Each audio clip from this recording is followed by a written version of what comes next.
Zimbabwean President Robert Mugabe appears to be resisting efforts to force him to stand aside 2 days after a remarkable military takeover of the country's government. A statement from the Zimbabwe Defense Forces (ZDF) released early Friday said that the military leaders were currently engaging with President Robert Mugabe and would advise the nation of the outcome as soon as possible. The statement, which was read on state television, said the ZDF had made significant progress on its operation to apprehend criminals around Mugabe, the justification it used for its overnight military takeover Wednesday. Mugabe, who has ruled the country since its independence in 1980, is still nominally, at least, head of state. He appeared in photos published in local media Thursday, speaking with Army leader Commander General Constantino Chiwenga.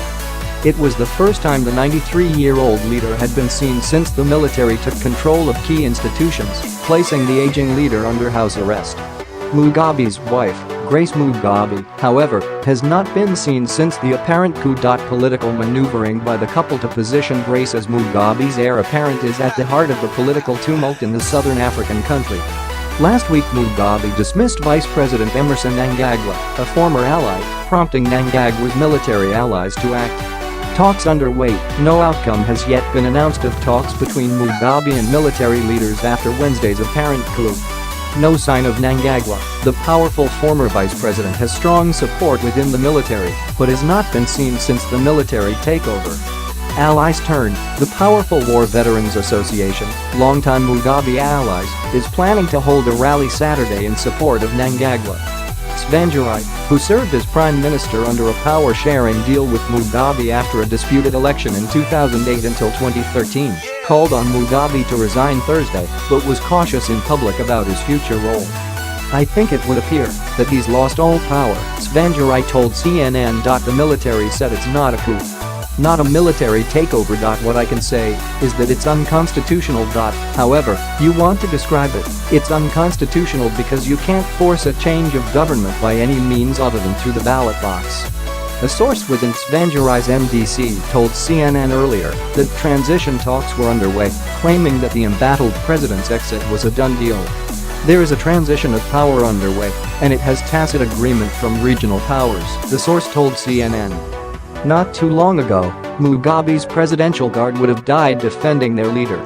But this week CNN saw several armored personnel carriers, APC, stationed outside their headquarters in Harare, a clear sign that the military is hemming them in. Local papers reported that plans were underway for a transitional government and that it was business as usual in the country. The military has denied that the events of the week amount to a military takeover, but residents were still unclear as to what type of rule they'd be living under. "We don't know what is happening," one man told CNN. "What we know is that the soldiers are in control." Zimbabweans are cautious but hopeful that, after almost 4 decades of often brutal rule, Mugabe, who has ruled for longer than many of his countrymen have been alive, could be coming to an end.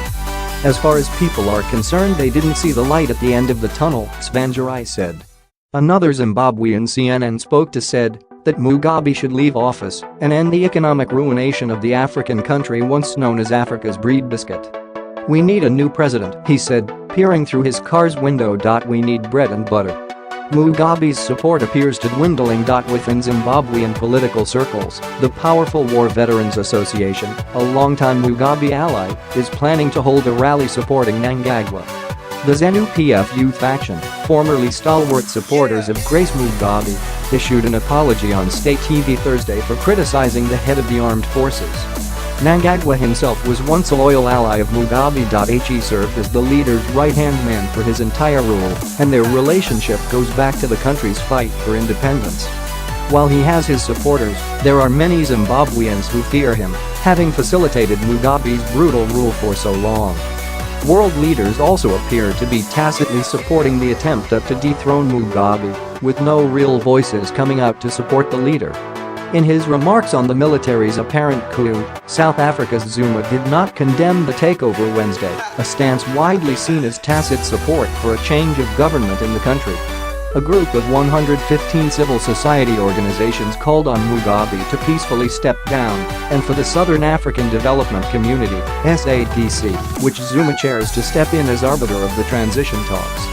The international community is treading carefully over the expected transition, with the UN Secretary-General Antonio Guterres releasing a statement saying he is closely following developments in Zimbabwe and calls for continued calm. He underlines the importance of resolving political differences through peaceful means, including through dialogue and in conformity with the country's constitution. The statement added that Guterres welcomed the offer of the SADC to mediate. U.S. Secretary of State Rex Tillerson, returning from his Asia tour, told reporters the U.S. will be monitoring the situation in Zimbabwe, but chose not to weigh in on Mugabe's future.